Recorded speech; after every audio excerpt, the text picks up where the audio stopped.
I feel like if I'm going to do a video talking about me and my background and my experience, that there should be someone in the background at least saying like, "Hey Sharon, tell us how you got started in real estate." And I'll be like, okay.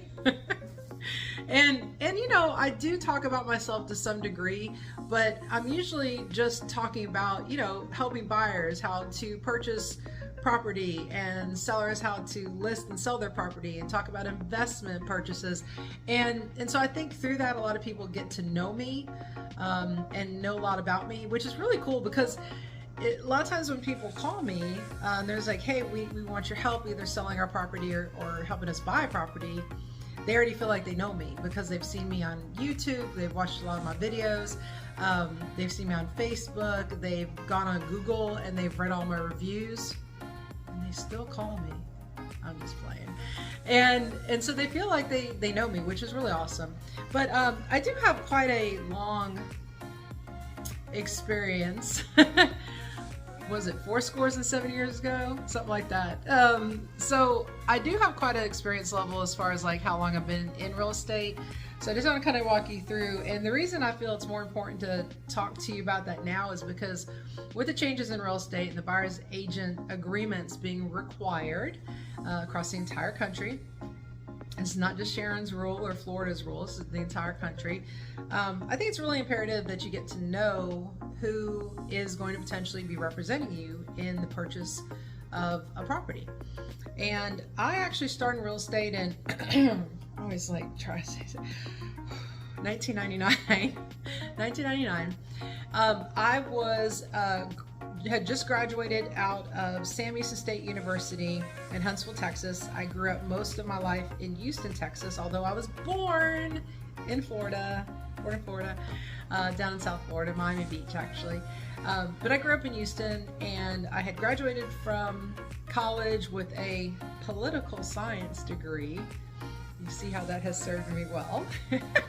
And I was running a business actually. It was a pretty nice business, traveled the country, it was doing very well. And I was in the process of buying my first home. And I was in my, I guess I would have been like my mid-20s. I don't know, tell my age, but whatever. So I was in my mid-20s. And I just really fell in love with the process of watching my home being built. Like from them, you know, taking the trees down, clearing the lot, putting the foundation down, me selecting all the options and the colors for the home, and watching that house being built just really fascinated me. And the builder's agent, the one representing the builder, was horrible. She was horrible at her job. She had the worst communication. She made mistakes left and right. I was constantly having to catch things in our house that the builder was doing wrong because she hadn't communicated. And I was like, well, shoot, I could do this so much better. And I really think this is a cool potential career. So I did some research, and I went after going into the building side, the new construction side, because again, I was watching my house being built. So it really matched up with that excitement level at the time. And one of the biggest builders, and still is one of the biggest builders in the nation, Pulte Homes, you know, was looking to hire salespeople.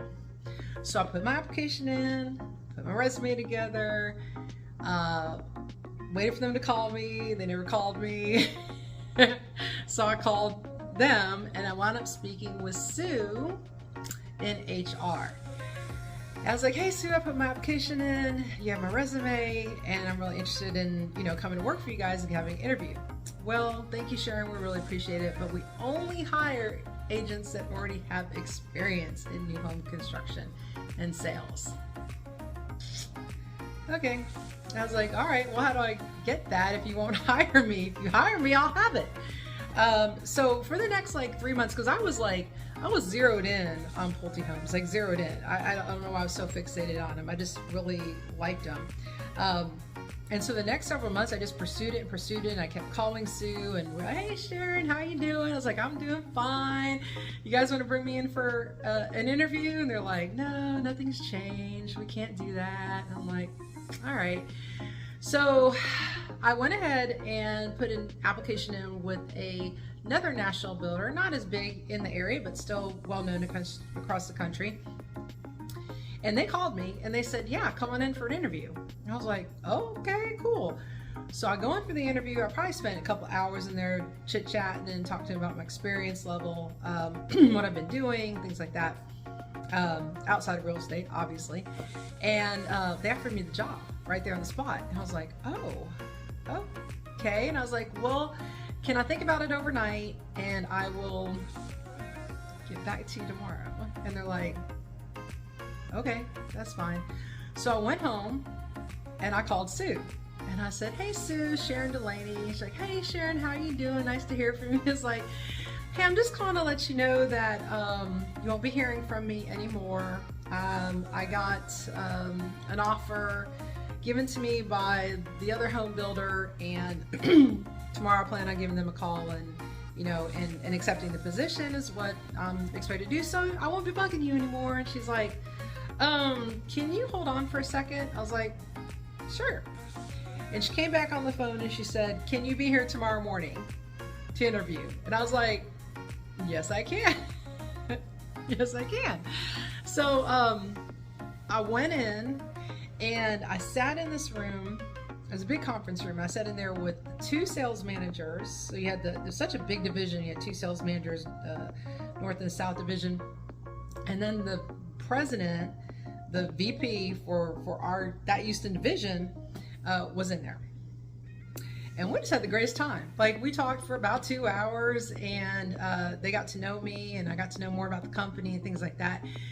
And at the end of the interview, Kyle, that was the president of the division at that time, he looked at me, he said, we would like to offer you the position. Now keep in mind, I had been stalking them for months and months, right? And just fixated. And I don't know what got into my head. It's just probably pure stupidity or ego, or I don't know what you will call it. I looked at this man in the face and I said, can I think about it and give you a call tomorrow? I'm like, what?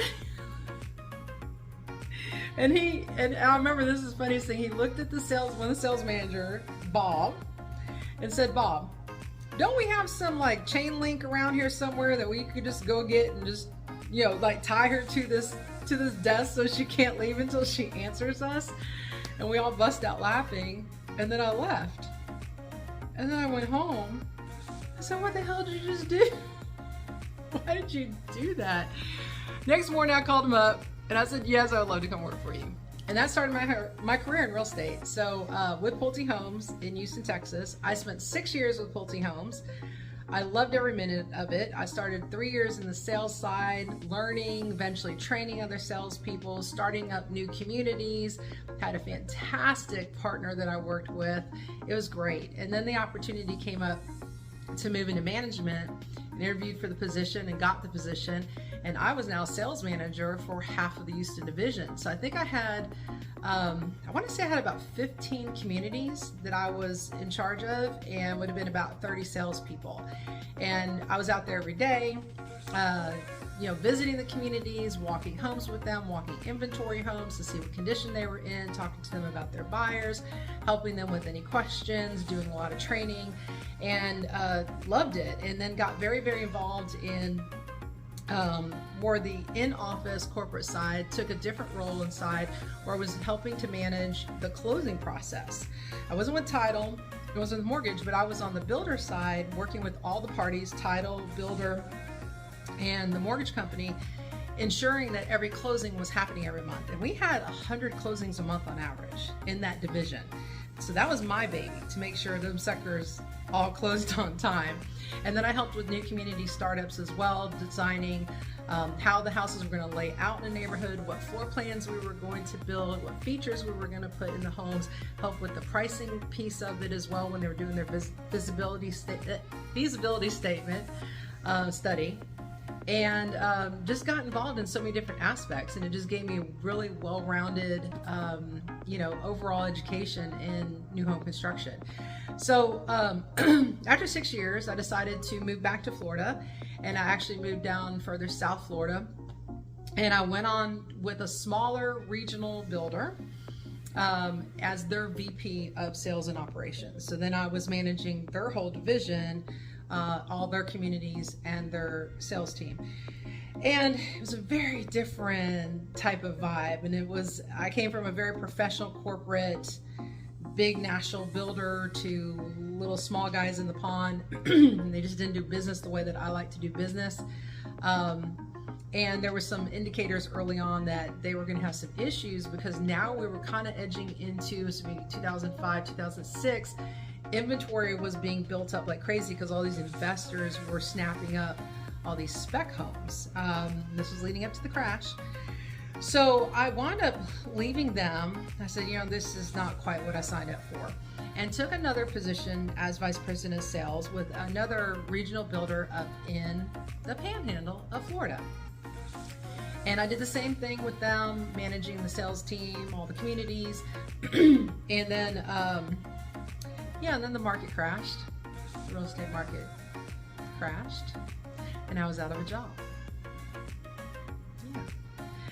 Yeah. So now what? So now I've spent, a good majority of my career in this particular kind of field, in real estate, new construction, and the management side of things, that I became overqualified for a lot of other type of careers and genres, which made it challenging, to be honest with you. And then with the market crash, the real estate market crash on top of it, it was definitely a challenging time. But somehow, and I think my mom got me connected, because she's very mom-like. I think she got me connected to a manager with Walmart. And next thing you know, I'm interviewing for a co-manager position with Walmart. And I had done retail when I was young, like in high school and stuff like that. That's no big deal. But the co-manager position was literally one step below the store manager position. So you had the store manager, then you had two co-managers, one that worked at day, one that worked at night. And then there was several other tiers of management underneath there, and then all the associates. So I was coming in as second in command, basically, and coming into a company where, a lot of people work their way up 20 years in, they never get to that point or whatever. So I was pretty excited about the opportunity, something new and different than what I'd been doing and everything. So I started as a co-manager. I was an overnight co-manager for about a year. So I got to learn the whole Walmart way and the processes. So I was running the overnight team, all the freight that was coming through, making sure things get set out on the floor, checking our inventory levels, and, taking care of the associates and such. And then after about, I think about a year and a half of being that co-manager position, I had the opportunity to actually interview for a store manager position, a supercenter store manager position, and I got it. And I managed the store in Thomasville, Georgia for almost 2 years. So at that point, I was running a store that did about $70 million a year in sales. I think I had about 350 associates and and managers, and I had my little khaki pants and my blue shirt and my walkie-talkie. And so I was the store manager, and and it was exciting, and it was good for a while. But at the end of the day, I was in up in Thomasville, Georgia, and I wanted to get back connected to the beach and the water, which I always loved.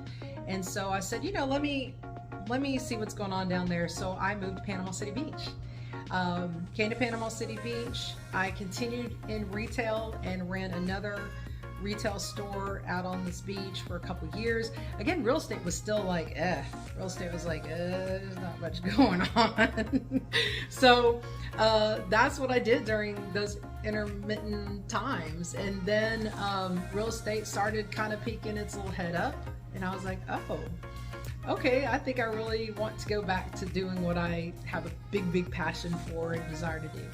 So I took my real estate license for Florida, and I went and interviewed and got a position as sales. I did not want management anymore. I was a little bit older, a little bit wiser. I just wanted to sell and do my thing with D.R. Horton Homes. And I sold D.R. Horton Homes for coming up 7.5 years in the area. I was up in Freeport, Florida at Hammock Bay for 5 years. I had an amazing, amazing partner, and we're still friends to this day, very good friends. And did that for 5 years, and then moved on to another community and helped out kind of get it back on its feet, and then finished up opening, they just opened up a community in Panama City Beach, and I was there and doing well as well. And then COVID hit. And then business changed.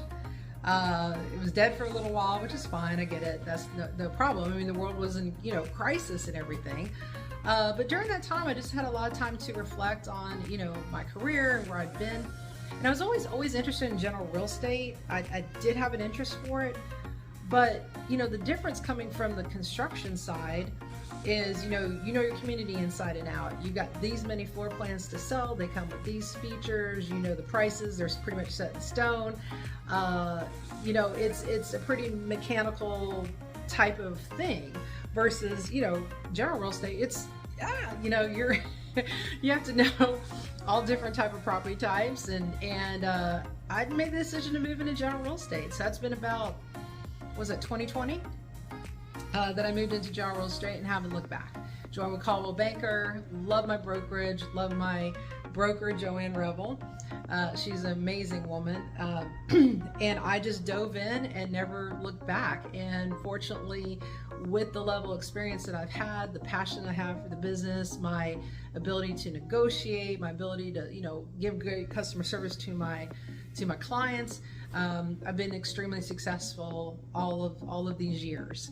And I do sell single family homes. I do sell a lot of investment properties. My husband and I, oh yeah, I am married. I have been for a while. We purchased several investment properties. We owned a few condos out here on the beach. We've sold those. We bought some single family homes. We still have those, doing long-term rentals. And so I've got that whole side of the business down obviously very well. So that's me in a nutshell. So very interesting path in life and a wide variety of experience. I have 3 stepdaughters.